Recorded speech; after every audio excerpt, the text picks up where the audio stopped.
So, finally, we come to Unit 1.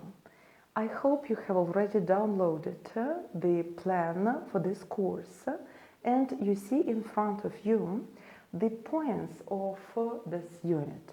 The important moments, or you may wonder why such important moments are all in one unit. Why we talk here about alphabet. Then, in the same unit, we discuss reading. Also, here at the same unit, we will be talking about writing. And finally, we will teach our kids how to say hello and goodbye.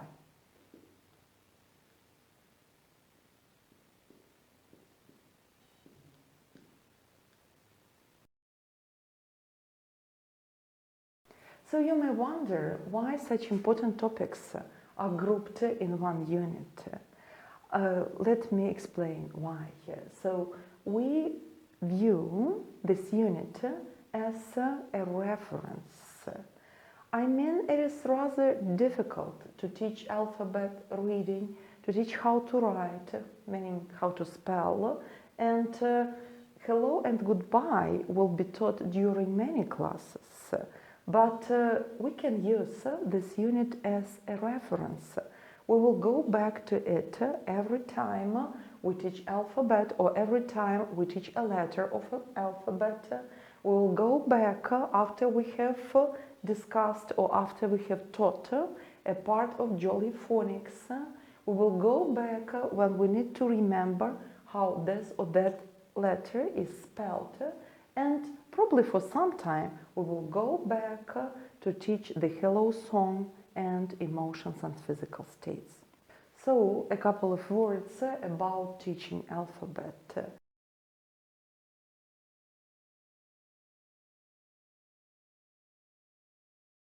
Many parents view alphabet as a sign of their kids' knowledge. In reality, there is nothing critical in knowing the alphabet as a poem.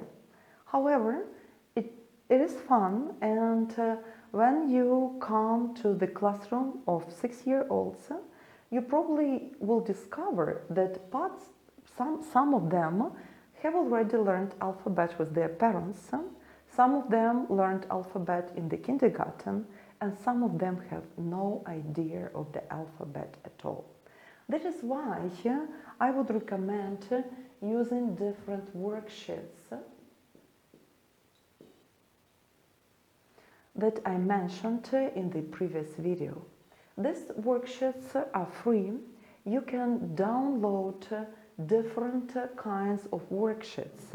A worksheet for one letter, for many letters, for a group of letters, and you will regulate the learning of alphabet with your group. Also, it is important to remember that when kids have mastered the alphabet, they can learn how to spell the words, which is a very important skill when you, for example, live in the United States, because very often you have to spell your name or the words which are mispronounced or understood not really well. It doesn't matter how important the alphabet is, it is nothing without reading. So, of course, we learn the letters to read them and to write them. So, there are different approaches to teaching reading, and in Ukraine we have 3. The approach number 1 is teaching reading rules.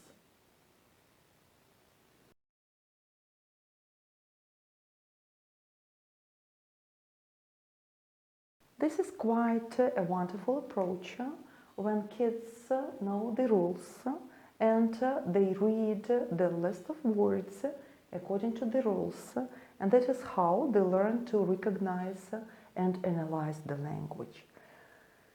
This is a nice tool, and this is a nice and very important methodology, but it doesn't work really well with the 6-year-olds. because no matter how good the rules are, they are not everywhere, not in every words, and 6-year-olds get really frustrated with reading by the rules. Another important approach or widely spread approach is memorizing the words.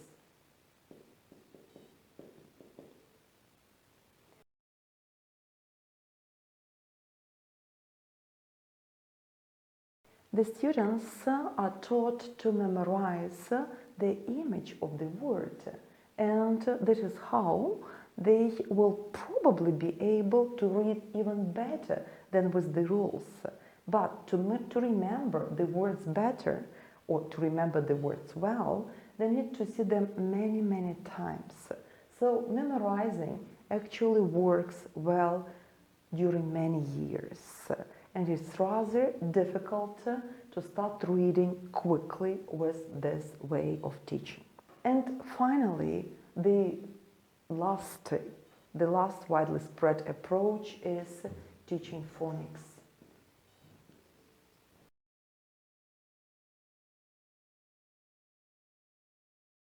In Ukraine, we opt for this approach because our language also has consistency in the correlation between a phoneme and a grapheme, meaning the letters are pronounced the same way as they are read, and that is how kids start reading easier. So in Interclass, we opted for using a phonics method in teaching reading. And as everywhere in teaching phonics, there are also many approaches. There is an American approach to teaching phonics. You can find many worksheets on the internet, but in our case, we opted for Jolly Phonics.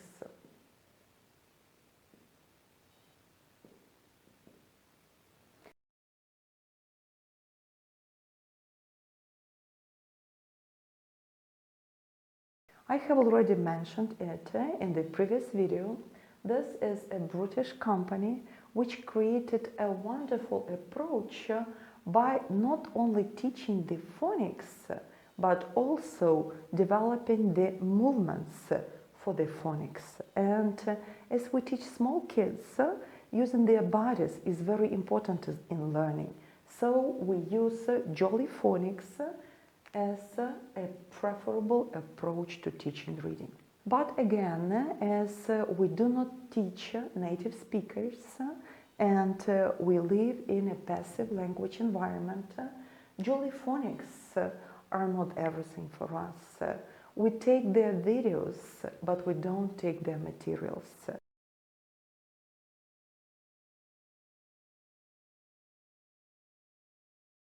Because Ukrainian kids mispronounce many sounds, and as Jolly Phonics is based on the sound principle, for us many sounds are irrelevant.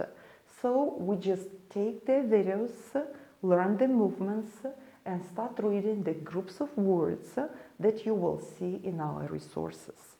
So, and the last question, which is important to discuss here, is how to teach writing. We have 6-year-old kids, and many of them are just developing their motor skills. So it is almost impossible to teach them good writing. So we'll start with teaching them how to print. They color the letters and they print big letters because they need really big sizes of letters to be able not only to recognize them but to write as well. Also, the material of the book is structured so that you could go back to the previous unit, and if kids were not able to write these words when they studied the unit, when they go back in a month or two, probably they will be able to write these words. And also we print and we trace. We start with tracing the letters, then we ask students to copy them, and finally, in some months, they will be able to produce more or less illegible letters.